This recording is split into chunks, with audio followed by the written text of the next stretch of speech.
I am here talking to you about Czechvar. So here is the beer. Obviously, one of the cool things about this beer is its long history. It's a Pilsner. Pilsners were first created in 1842. A guy named Joseph Grohl in Pilsen, of course, in the Czech Republic, or what is now the Czech Republic. 1842, fast forward to 1895.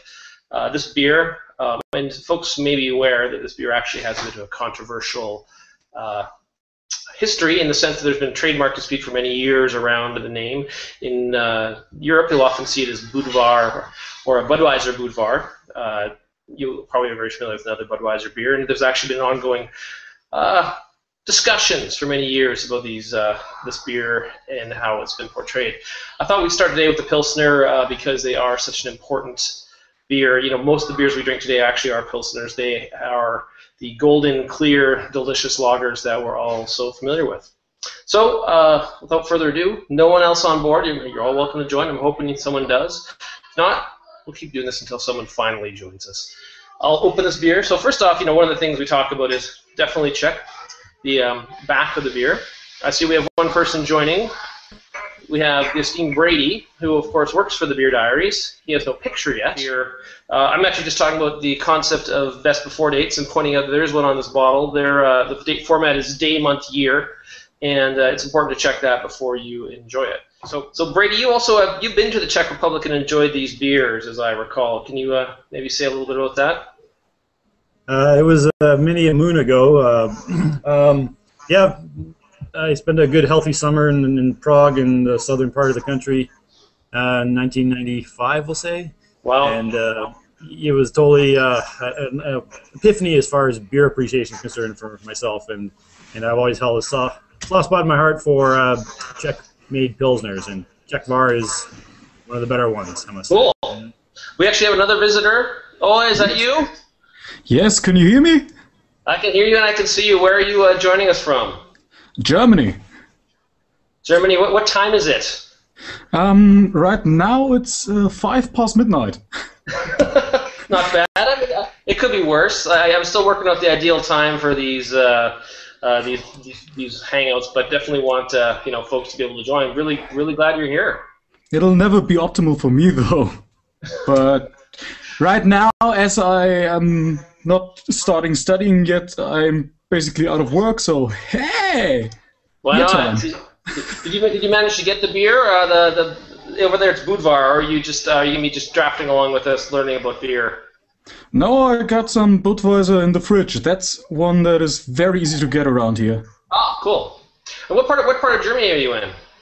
The northern part, okay. Schleswig-Holstein.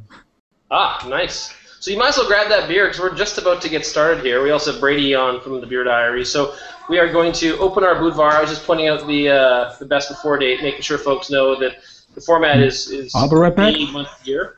Yeah, go for it. We'll get started here, but I'm going to pour it first.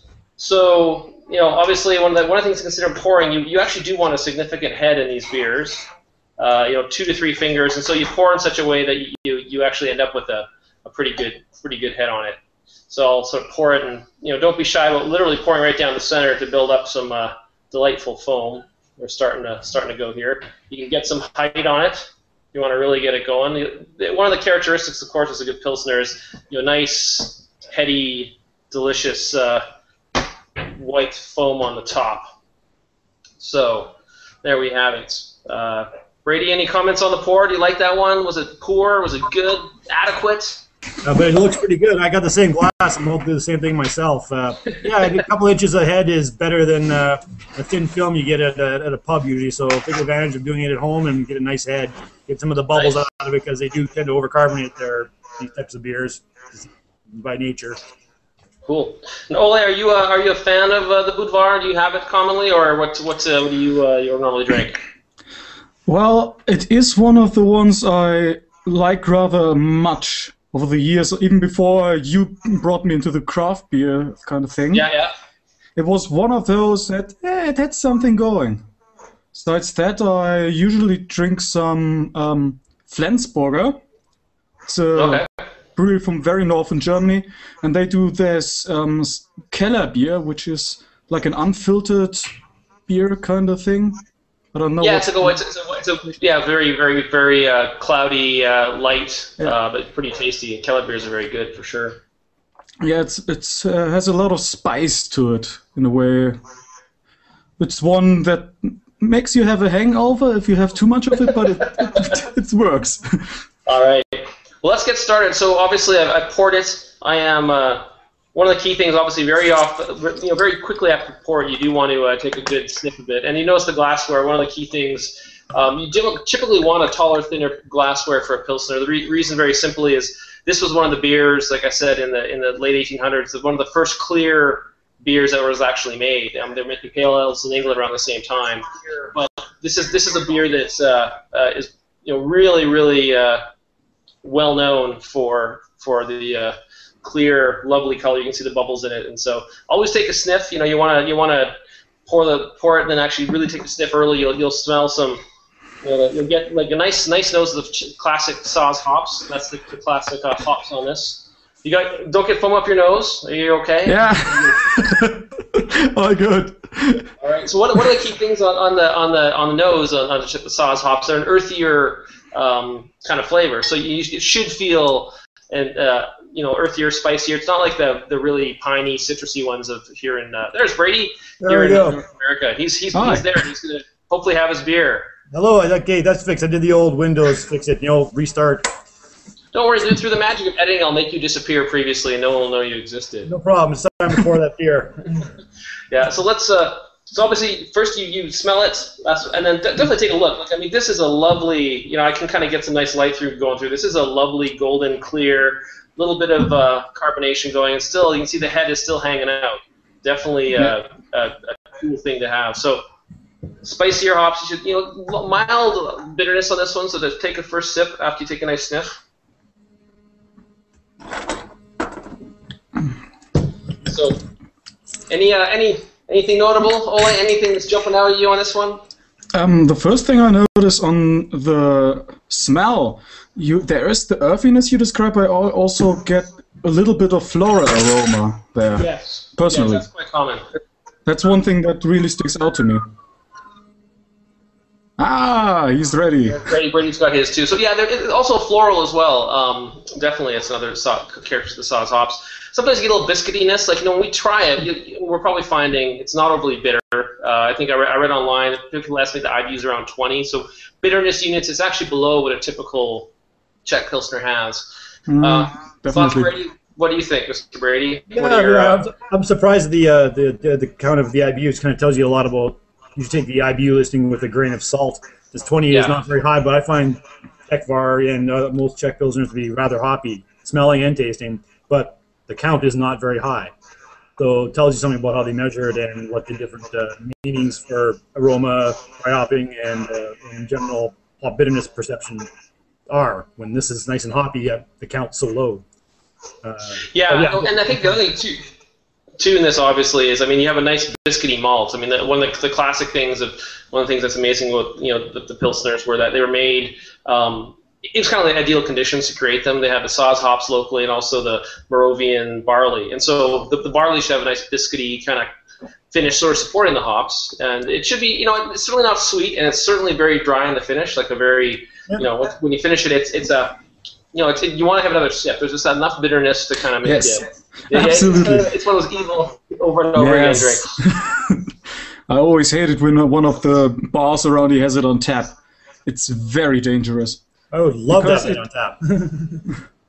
Around here it's too rare, unfortunately. But it goes down in a smooth kind of way. There is that hoppy flavor, but it's not like in India Pale, where you have that fruity flavor. It's more of the grassy, earthy way, which there's to a little me bit of fruitiness. The lemon kind of comes through sometimes, like a bit of a very subtle, small lemon flavor. It's that freshness that goes together very well with the bitterness to make it very refreshing. That's one thing I like about it. To me, it's a summer beer, really. Yep, I remember drinking this on the plazas of Central Europe, and that's what got me into it in the first place. Very easy to drink, too easy to drink, as he said. Yeah, it is one of those remarkable beers that goes down incredibly easily. And it's cool too. When you think about, again, historically, one of the things that was magical about it was the fact that folks were drinking cloudy, browner beers than this, and suddenly in 1842 this was created. And apparently the story goes that the year before they actually made it, a guy named Joseph Grohl was actually brought in to Pilsen to make it. They literally poured their entire beer supply down the drain as an act of public humiliation because no one was just, it was just not so appetizing. They couldn't even drink it. They'd rather pour it down the drain. And then the next year was this, and that's the one of the remarkable things about this beer, and one of the reasons to start with sort of a classic beer.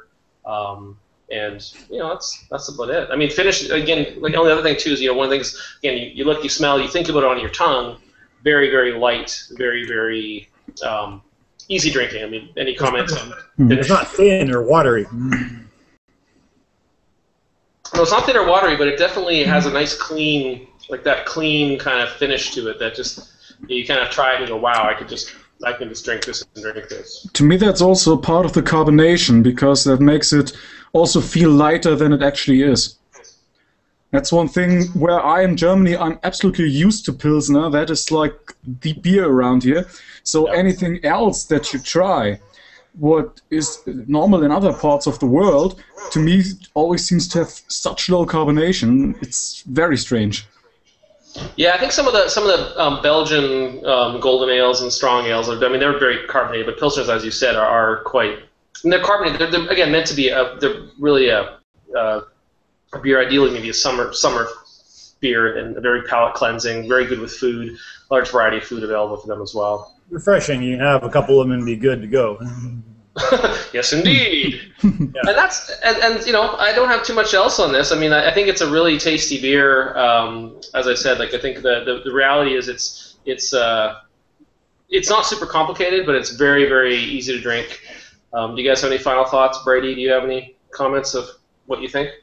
I've probably had this more than any other beer not made in Canada. So over the years, and I always like to return to it.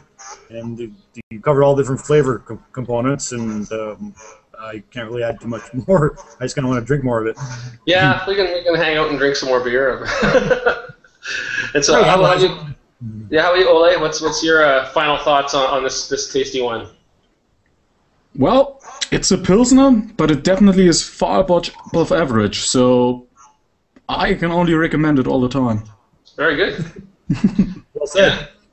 So have you been trying to find some of the American Pilsners, or Pilsners, American craft beers, other craft beers, Ole? I remember we had some email exchanges about craft beer and stuff. Yeah, I've gotten started. There is it's starting to pop up around here in the supermarkets. There are those stands from a firm called Brau Factum, and they are trying to open the craft beer scene to the wider audience. They have some self-created, but they also have things like the Firestone California Pale Ale or Brooklyn Brewery stuff. Oh, really? Well, that's wonderful. We don't get that. Wow. At least the IPA and the lager, so that is something to begin with. Though they have more interesting things. And so that's good. Obviously, like Brady said, we actually get Brooklyn, but we don't get Firestone here yet in Canada. So we're kind of yes. Actually, I'm really interested. I've picked up one thing. I've had the California Pale, and now I've just took out a bottle of Double Jack, a double EPA. Wow. No, that's very good. I've had that a couple times. That's a really excellent beer from Firestone for sure. That should be very interesting. Next hangout. Next hangout. We'll figure it out. We got to sort of figure out how broadly we can get beers. But that's about it. I think it's this is meant to be quick. I'll probably do a quick little edit at the end of all of it and sort of clean it up a little bit. I think it went pretty smoothly though, and really, it's hopefully these are many more. These are planning 2 more this week, and Ole, like I said, it's a pleasure to meet you in person. I know we had some email exchanges on Facebook, but it's pretty cool to make this happen. So absolutely. To me, Mr. Brady, always a pleasure. I'm glad you're back in the land of pictures. Yeah, I know. It's always switching between machines that causes problems. I have other things using the camera and everything. So yeah, I had to use the kitchen here because you can see me now, right? Not like the last time when I was just a ghost, and so in the dark little dank office I have. Maybe we're just playing along with you. I'm not sure which it is. One of the two. You want to see me? I get that. No, Right now it's middle of winter, yeah. All right, folks. Well, cheers. Thanks very much. Thanks for joining us, and definitely appreciate everything. Cheers. Thank you. Yeah, for the Czechs, Slanche is just for Keith. That's what I remember. One of the guys told me Slanche is one of the. And Prost, is that the what's the German tradition? Prost. Yeah. Prost. But for the Czechs who made the beer, let's go na zdraví. Na zdraví. Na zdraví. To health. Right. To health, na zdraví. Thank you. Cheers. Thanks, folks. Bye bye. See you. See you again. Good night. Enjoy your beer. Yeah, I will. Okay, bye bye.